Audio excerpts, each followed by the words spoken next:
السلام علیکم ورحمۃ اللہ وبرکاتہ۔ نحمده ونصلی علی رسولہ الکریم، اما بعد فاعوذ باللہ من الشیطان الرجیم، بسم اللہ الرحمن الرحیم۔ رب اشرح لی صدری ویسر لی امری واحلل عقدۃ من لسانی یفقہوا قولی۔ ناظرین، ہماری آج کی گفتگو کا موضوع ہے ہم عید کیسے منائیں۔ الحمدللہ رمضان المبارک اپنے اختتام کو پہنچا، خوشی کا موقع آیا۔ خوشی کے موقع پر خوشی منانا عین انسانی فطرت ہے، اور ہمارا دین، دین اسلام، فطرت کے عین مطابق ہے۔ وہ خوشی کے موقع پر خوش ہونے کا حق دیتا ہے، انسانی ضروریات اور خواہشات کی جائز تکمیل کے ذرائع فراہم کرتا ہے۔ اسی لیے ہم دیکھتے ہیں کہ عید کے موقع پر نبی اکرم صلی اللہ علیہ وسلم نے خوشی منانے کی اور اس دن کو گزارنے کی بہترین تعلیم دی ہے۔ نبی صلی اللہ علیہ وسلم جب مدینہ تشریف لائے تو فرمایا، تم سال میں 2 دن خوشیاں منایا کرتے تھے، یعنی اسلام سے پہلے، اب اللہ تعالیٰ نے تمہیں اس سے بہتر 2 دن عطا فرمائے ہیں، یعنی عید الفطر اور عید الاضحیٰ۔ یہ بخاری کی روایت ہے۔ عید کا تعین چاند دیکھ کر ہوتا ہے۔ عید کے چاند کو دیکھنے کے لیے کوشش بھی کرنی چاہیے، اور چاند دیکھنے کا موقع بذات خود ایک خوشی کا موقع ہوتا ہے۔ اگر ممکن ہو تو بچے اور بڑے سب مل کر عید کا چاند دیکھنے کی کوشش کریں۔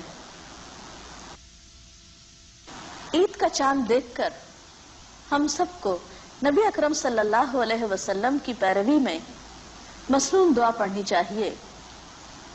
اللہم احلہ علینا بالامن والایمان والسلامت والاسلام ربی وربک اللہ۔ اس کا ترجمہ ہے، اے اللہ، یہ چاند ہم پر امن اور ایمان اور سلامتی اور اسلام کے ساتھ نکال۔ اے چاند، میرا اور تیرا رب اللہ ہے، یعنی اسی نے مجھے پیدا کیا اور اسی نے تجھ کو پیدا کیا۔ چاند کے دیکھتے ہی سب لوگ جب خوش ہو جاتے ہیں تو عموماً چاند رات منانے کی تیاری کرنے لگتے ہیں۔ اسلام میں چاند رات کا تصور کچھ یوں ہے کہ یہ رات بھی دیگر راتوں کی طرح ایک عبادت کی رات ہے۔ عام طور پر ہمارے معاشرے میں اس رات میں عبادت کرنے کا تصور کم ہی پایا جاتا ہے، حالانکہ یہ رات سراپا رحمت ہے۔ اس میں بھی ہمیں اللہ تعالیٰ کی طرف رجوع کرنے کی ضرورت ہے۔ چاند رات کو ہی یا عید کی نماز پڑھنے سے پہلے ایک اہم ذمہ داری جو سب کو ادا کرنی ہے، وہ ہے فطرانہ کی ادائیگی۔ فطرانہ گھر کے تمام افراد کی طرف سے ہوتا ہے۔ ہر مسلمان، غلام ہو یا آزاد، مرد ہو یا عورت، چھوٹا ہو یا بڑا، روزہ دار ہو یا غیر روزہ دار، صاحب نصاب ہو یا نہ ہو، حتیٰ کہ دودھ پیتا بچہ، اس کی طرف سے بھی صدقہ فطر ادا کیا جائے گا۔ یہ وہ صدقہ ہے جس میں تمام مسلمان شریک ہوتے ہیں۔ بہت سے مواقع پر جب صدقہ خیرات کی بات ہوتی ہے تو چند لوگ دیتے ہیں اور چند لوگ لینے والے ہوتے ہیں، لیکن اس صدقہ فطر میں سب کو شریک ہونا ہوتا ہے۔ حضرت ابن عمر سے روایت ہے کہ رسول اللہ صلی اللہ علیہ وسلم نے صدقہ فطر 1 صاع کھجور یا 1 صاع جو غلام، آزاد، مرد، عورت، چھوٹے بڑے ہر مسلمان پہ فرض کیا، یعنی سب کو ادا کرنے کا حکم دیا۔ 1 صاع کی مقدار تقریباً 2.5 کلو گرام کے برابر ہوتی ہے۔ یہ کھجور یا گندم یا دیگر اناج کی شکل میں بھی دیا جا سکتا ہے اور اس کی قیمت بھی ادا کی جا سکتی ہے۔ عید کے دن کی ابتدا بھرپور تیاری کے ساتھ ہونی چاہیے۔ اس دن خوشی کا اظہار کرنا چاہیے، اور خوشی کے اظہار کے لیے گھر کی زیب و زینت اور اپنی ذات کی زیب و زینت کا اہتمام کیا جانا چاہیے۔ اس کے لیے غسل کرنا، صاف ستھرے یا نئے کپڑے پہننا اور زیب و زینت کا اہتمام کرنا پسندیدہ ہے۔ عید کے دن کرنے والے کاموں میں اہم ترین کام نماز عید کی ادائیگی ہے، لیکن اس کی ادائیگی سے پہلے کچھ میٹھا کھا لینا بھی سنت ہے۔ حضرت انس بن مالک رضی اللہ تعالیٰ عنہ کہتے ہیں کہ رسول اللہ صلی اللہ علیہ وسلم عید الفطر کے دن کھجوریں کھائے بغیر عیدگاہ کی طرف نہیں جاتے تھے، اور نبی صلی اللہ علیہ وسلم تاک کھجوریں کھاتے تھے، یعنی 1 یا 3 یا 5، لیکن ضروری نہیں کہ کھجوریں ہی کھائی جائیں۔ اگر کھجوریں میسر نہ ہو تو کوئی بھی میٹھا کھایا جا سکتا ہے۔ عیدگاہ جاتے ہوئے تکبیریں پڑھنا بھی ایک مسنون عمل ہے۔ تکبیر کا مطلب ہوتا ہے اللہ تعالیٰ کی بڑائی بیان کرنا۔ ایک روایت میں آتا ہے کہ نبی صلی اللہ علیہ وسلم عید کے دن صبح سویرے نکلتے، عیدگاہ تشریف لے جاتے اور عیدگاہ جانے تک تکبیریں پڑھتے، پھر عیدگاہ میں بھی تکبیریں پڑھتے، یہاں تک کہ امام خطبے کے لیے بیٹھ جاتا، پھر تکبیریں پڑھنا چھوڑ دی جاتی۔ نماز کے لیے جو تکبیریں پڑھی جا سکتی ہیں وہ کچھ یوں ہیں: اللہ اکبر، اللہ اکبر، لا الہ الا اللہ واللہ اکبر، اللہ اکبر وللہ الحمد، یا پھر اللہ اکبر کبیرا والحمد للہ کثیرا وسبحان اللہ بکرۃ واصیلا۔